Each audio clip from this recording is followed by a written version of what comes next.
card project, I'm going to create a really fun springy background with this cool Love Lines Turnabout stamp set. And this stamp set is kind of cool because it actually does have two pieces.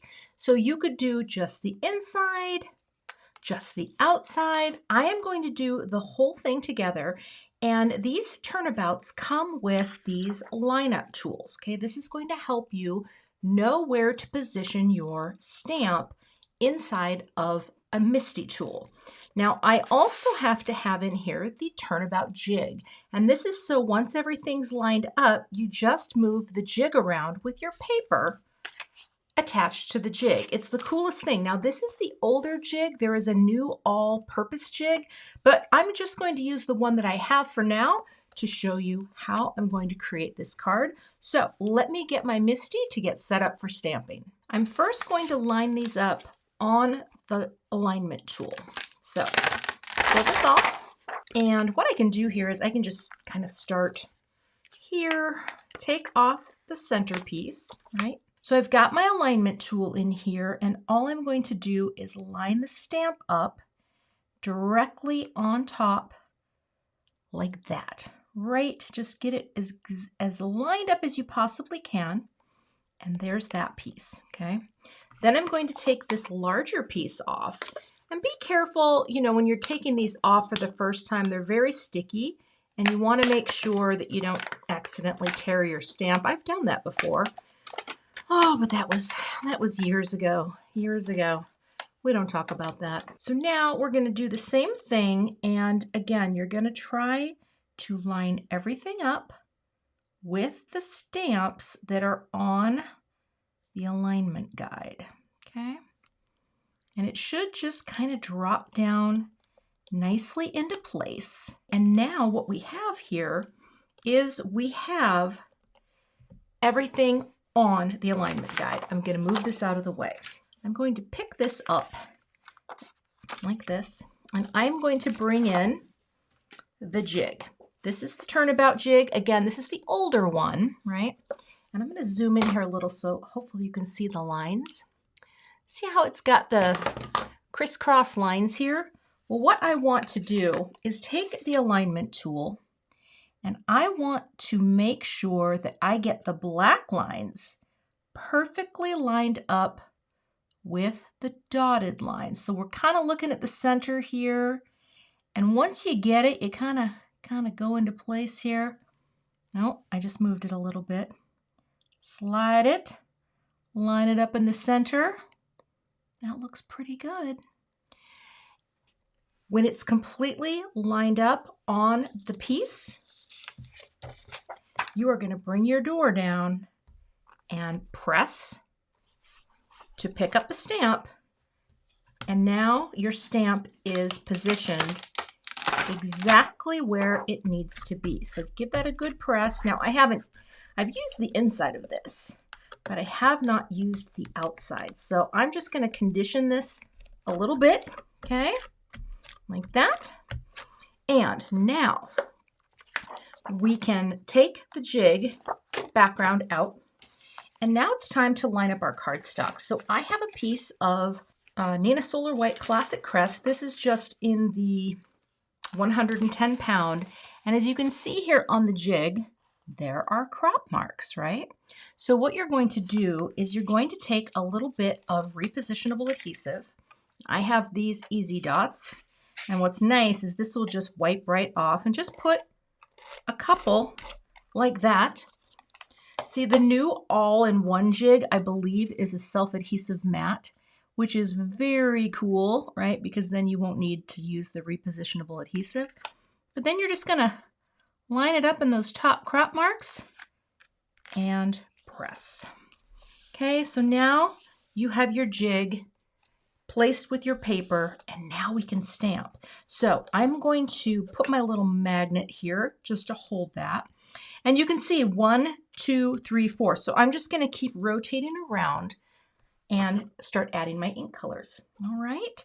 And I want to make sure I'm not moving here. So I might grab one more magnet just for the first go round, but I'm pressed here into the corner, and we're going to start with one of our 4 colors.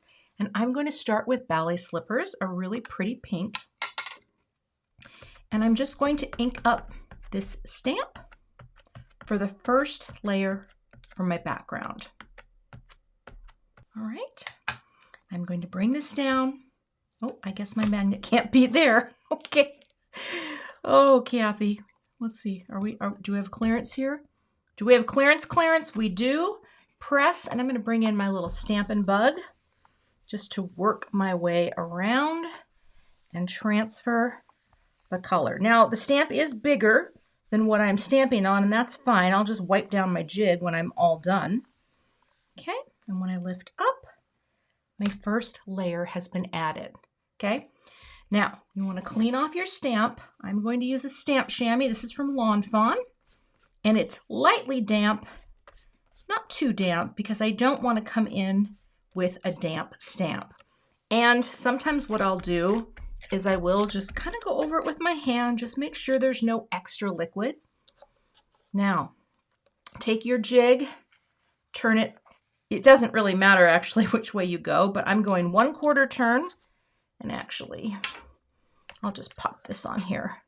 By the way, these little tapes, they come from Tailored Expressions, and they're so cute, right? All right, we're moving on to our next color, which is Buttercup, a really pretty yellow. And again, we've turned the cardstock, but not the stamp, right? The stamp stays stationary. Ink up all the pieces, just a light tap. See how I'm tapping?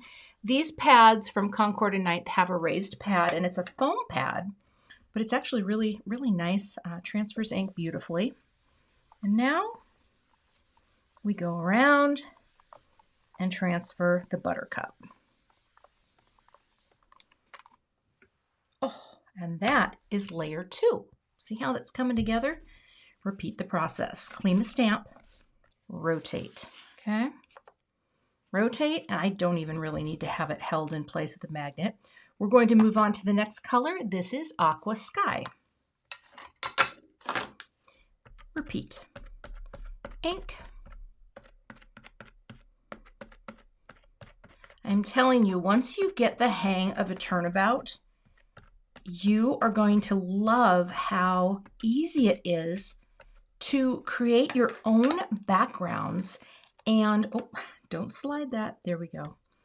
And every time you can make it look different, right? Just by mixing up your ink colors. I mean, I'm kind of going with a very springy, Eastery palette, but you can mix and match any kinds of colors you want. You don't even have to do the whole pattern if you don't want to.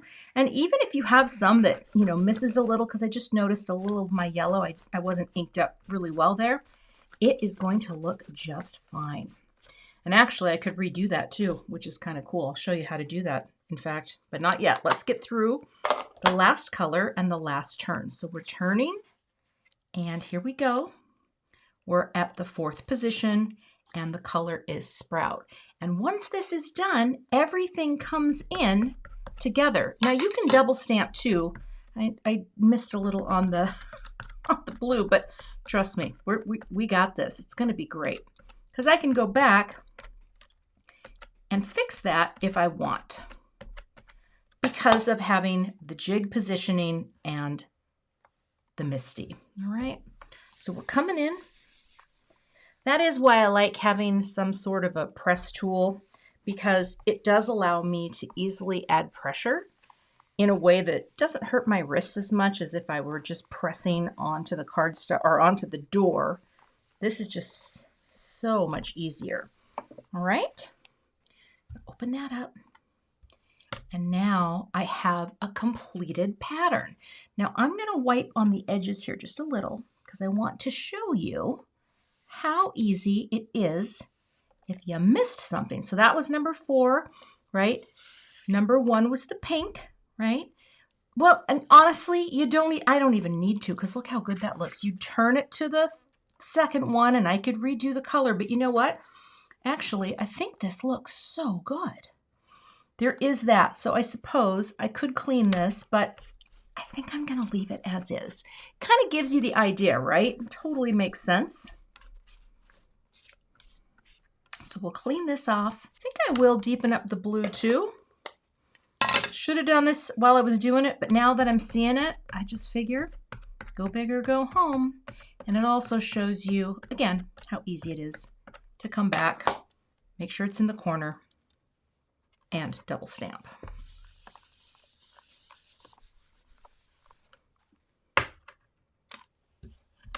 All right, and that is the pattern. Isn't that pretty? And of course the inks soften a little. They will get a little lighter as they dry. So we will clean this up and move on.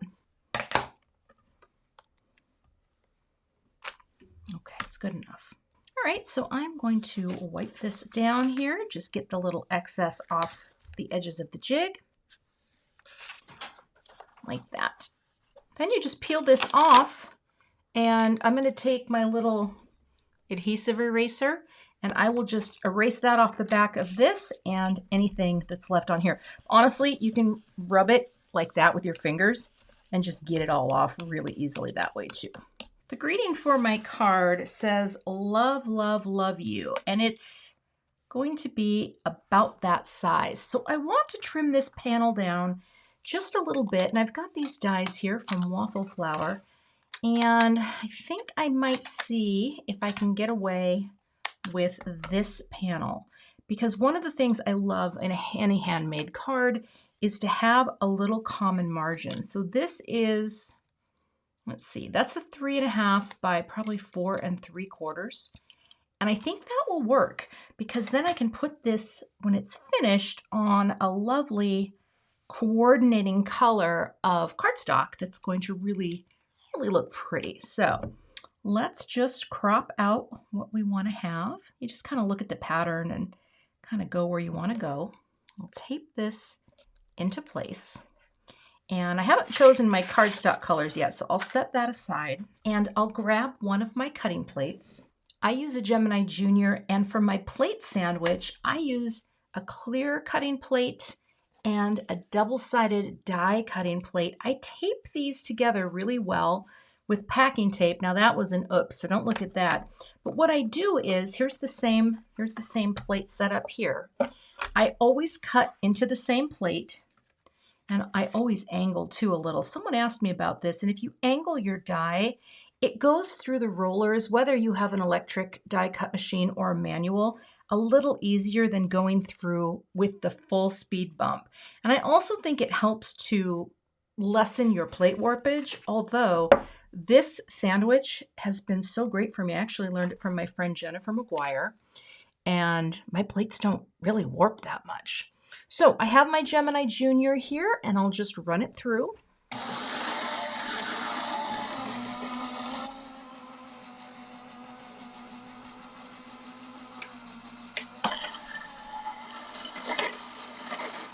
And I keep it on what is called a rotating design board from Totally Tiffany. And this comes with a clip, right? A big jumbo clip that you just unclip, and it works great as a Lazy Susan. I like electric die cut machines because I have some wrist issues, and so the least amount of time I have to crank, sometimes the better. All right, so now I have my panel, and that looks fantastic. So next I have to figure out how I am going to do my greeting. And I think what I might do is do a white shadow layer, but then pick up one of the colors from my Concord 9th cardstock. So let me grab some cardstock so I can start cutting the greeting. Because I'm going for a very soft, springy look, I think I am going to do this. I will cut my shadow layer out of some white cardstock, and I'll just give this a quick trim, like that. And I'm going to cut the greeting, again, put that there, tape it into place just so it doesn't slip. I'll go ahead and do the greeting as well on a piece of the ballet slippers, which matches the ink that I used. All right, and then I will put the plate on top. Again, we're always cutting into the same plate, but what I like to do is every other time I'm going to squeeze this and flip it. I like to flip my plates. That also really helps with the warping. All right,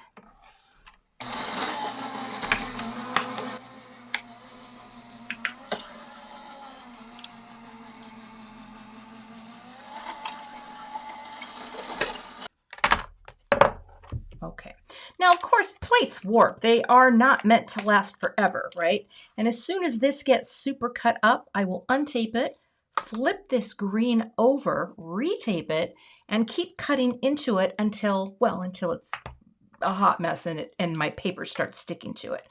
All right, here, let's see how that cut. Oh, such a cute die cut. All right, and then I'll just take my little Gina K pokey tool here and gently cut this away.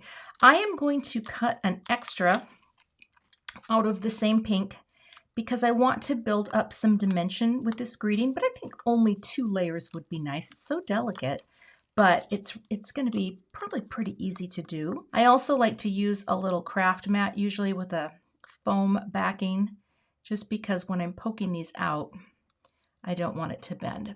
So I'm going to cut one more of these to have an extra, and then we'll glue them to the shadow layer. I'm going to use a little Elmer's Craft Bond, and I have a little box that I keep on the floor behind my chair because I don't like to spray this on camera close to my face. I'm going to flip both of these over and add a very thin layer of adhesive spray to the back so that I can glue them onto this panel. So I'll do that and bring these back as soon as the glue's on and drop it in. It's got a very generous, lovely shadow, so it makes it easier to line this up. Oh, my spray glue got a little goopy. Let's see here. You can also do what I'm doing with your adhesive if you use like a liquid and just kind of scrape it away. So that's the first layer, and now I'll stack the second. And of course, the more layers that you decide to stack, the more dimension your greeting will have. This is also great for scrapbooking. Like, I never knew people did this. Just for like making your own embellishments and titles on your layouts, you can use little stacked die cuts, and here, just kind of press that into place like that. And it's kind of a cool look. All right. Okay, we're coming around, and now I'm going to take a brick and just press on this. Let's see, are we lined up? We look pretty lined up. Just make sure you're lined up and press. All right, I am going to take some of this foam tape. I've already added some Altenew foam tape to the back, and I'm going to be popping this up on a note card. So I'm also just going to use the same tape. Oh, my scissors are kind of big here, just to add some dimension to this little greeting as well. You just cut your foam tape, or if you have foam squares, that will work too. Right? And I'll just cut some smaller pieces to fill in these spaces. This piece of ballet slipper, again, the same color cardstock, and this is half of an 8.5 by 11, so this is 11 inches by 4 1/4. And I'm going to use my score buddy, press that into the corner and score at 5.5, because this is going to be a top folding portrait oriented card. I'll fold this down, and I like to use a Teflon bone folder for this part. It doesn't really matter as much on lighter cardstocks, but sometimes bone folders can leave a sheen. And the nice thing about the Teflon is it just doesn't leave any marks on your card. All right, let's zoom in a little. I'm gonna hold on to this in a place where there is no tape so I can easily place this down, but I'm going to add a little bit of my Gina K liquid glue, just so I have a little float time, because foam tape sticks hard and fast, which is great unless you stick something in a place where you don't want it. And what I want to do is center this and make sure the little swoop-de-doos out here are about the same from side to side in this area. Make sure that's straight, like that, and press. So cute. That is very subtle. I really like it though. All right, let's grab some sequins here. These are just some clear, or not clear, these are just some nice silver sequins from This Calls for Confetti. And what I'm going to do here, I always like to do the number 5 because it's an odd number Odd numbers are very pleasing in design. And then what I like to do is frame them out so there's a direct connection to the greeting. Always think of, when I'm putting something down on a space, whether it's a scrapbook page or a card, is there a direct connection to the core of the design? Of course, on a card, it's much smaller, right? Because the core of the design is literally whatever is in your card. But I like this arrangement. 5, we're going to go ahead and add them down with liquid glue.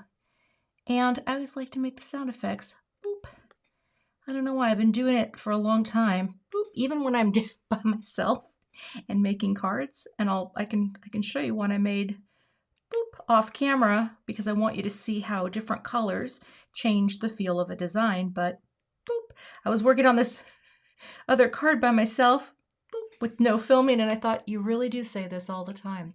But that is my finished card project. Now look at how cute this is. I'm going to zoom in a little bit so you can see the nice little bit of dimension. So we've got a little dimension, we've got a little shine, and we've got this fun pattern that we created just by stamping and turning the stamp. But check this out. I also did, because I wanted to see what it would look like, I also did the yellow card. Now, in my lighting right now, I think the yellow looks a little off. It's definitely reading a bit green, but isn't that cute too? So again, totally different vibe, but you've got this little statement greeting with a very elegant type style, and then a fun, pretty pattern in the background. Another thing you could do for this, if you wanted to soften it, is you could cut a smaller layer of vellum, right, and glue the vellum down, and that would bring the pattern back a little bit more as well. Anyway, thanks for watching. I hope this inspires you to check out the Concord and 9th Turnabout sets. They have a ton of different turnabouts. They are so fun to play with, and I really encourage you to check them out. Thanks so much for watching the SCT channel today. We would love to have you become a subscriber. If you do subscribe, be sure to hit the like button on these videos, and we will see you back here. We have content for you every week, so be sure to check back, and we will see you soon.